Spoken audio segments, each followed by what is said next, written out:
अस्सलाम वालेकुम नाजरीन, क्राइम कहानी से मैं कैसर खान आपकी खिदमत में हाजिर हूँ। नाजरीन, नशे की लत से पहले जिंदगियां उजड़ती थी, लेकिन अब आइस के बायस मुआशरे का अमन और सुकून बर्बाद हो गया है। इस सिलसिले में हम इस वक्त थाना दाऊदजई में मौजूद हैं, जहां दोहरे कत्ल की एक लर्ज़ाखेज वारदात के पस पुश्त आइस का नशा ही है। 16 अगस्त 2022 को सजाद अली वल्द इसरार अली ने थाना दाऊदजई में रिपोर्ट दर्ज कराते हुए पुलिस को बताया था कि वो घर के बाहर मौजूद था कि अचानक उनके घर से फायरिंग की आवाज़ सुनाई दी। वो घर के अंदर किया तो उसका भाई नोमान और उसकी अहलिया राबिया खून में लथपथ पड़ी थी, जिन्हें कत्ल किया गया था। इस दौरान उसे मालूम हुआ कि उसके भाई नोमान और उसकी अहलिया को उसके दूसरे भाई अदनान ने फायरिंग करके कत्ल किया है, जो वारदात के बाद फरार हो चुका है। सजाद ने पुलिस को मजीद बताया कि उसका मकतूल भाई नोमान आइस का नशा करता था और आए रोज छोटी छोटी बातों पर घर में लड़ाई झगड़े करता था। वकुआ के रोज भी उसके भाई नोमान की अपनी अहलिया के साथ लड़ाई जारी थी कि इस दौरान अदनान ने कमरे से निकल दोनों को फायरिंग करके कत्ल कर दिया। नाजरीन, इस वक्त मैं उस मुलजिम के पास मौजूद हूँ जिसको पुलिस ने दोहरे कत्ल के केस में गिरफ्तार किया है।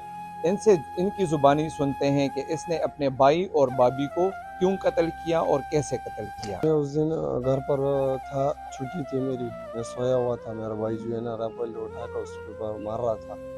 वो नशे में बहुत ज़्यादा था। मैंने उसे पहले छीन रहा था कि मत कर मगर वो भाभी लग गई थी।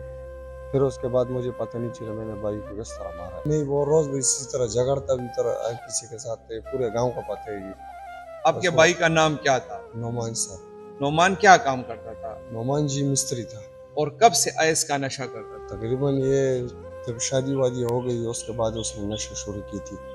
किसके साथ नशा करता था और पहली बार कहाँ से शुरू किया उसने नशा? ये बस जी वो जो टेक्सला पे काम करता था, अपने दोस्तों के साथ नशे पर आया था, मगर उसने नशा पर हद से ज़्यादा कुछ कर दिया था।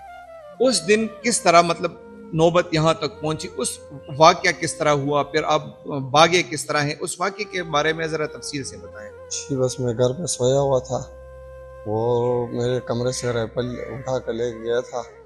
फिर उसके बाद जब मैं उससे राइफल ले रहा था, तो उसके बाद पता नहीं मेरे से भाभी मेरे से लग गई या उससे लग गई, ये मुझे नहीं पता। मगर जब भाभी लग गई, वो गिर गई है, वो मुझे पता चल गया ये तो मर चुकी है। फिर मैंने अपने भाई को बस गोली मार दी थी।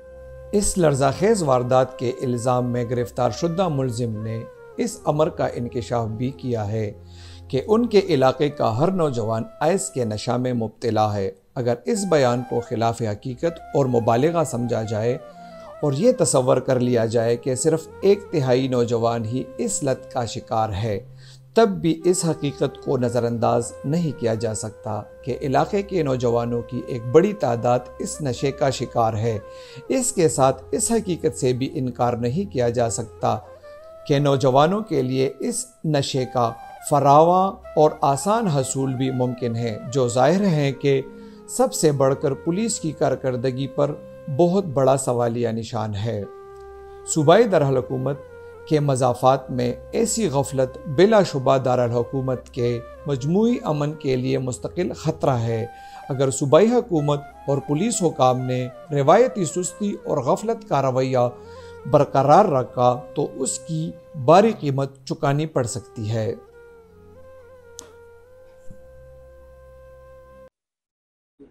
नाजरीन, इस वक्त मैं एडिशनल SHO थाना दाऊदजई हमीद खान के साथ मौजूद हूँ। उनसे पूछते हैं कि ये वक़ुआ कब हुआ, मुलजिम की गिरफ्तारी कैसे अमल में आई और आइस का बढ़ता हुआ रुझान मुआशरे को किस तरफ ले जा रहा है। ये सर जी 16/8 को इत्ला मिली कि इस तरह घर में भाइयों के दरमियान लड़ाई हुई है घरेलू नशा की वगैरह पे। तो फ़ौरन हम जब गए तो ये आइस का जो नशा है इसमें एक मुलजिम है, अब हमारे साथ गिरफ्तार भी है। मुलजिम को सर हमने टेक्निकल बुनियादों पे ट्रेस किया है, तो उनकी बहुत जल्दी उसके बारे में इंफॉर्मेशन ली, तो बड़े खुफिया तरीके से उसको गए हैं। तो वहाँ पे ये असल में उस भागने की कोशिश भी कर रहा था, यहाँ से कहीं आउट जाने की भी, लेकिन हमने उसको वो मौका नहीं दिया और बहुत जल्द ही उस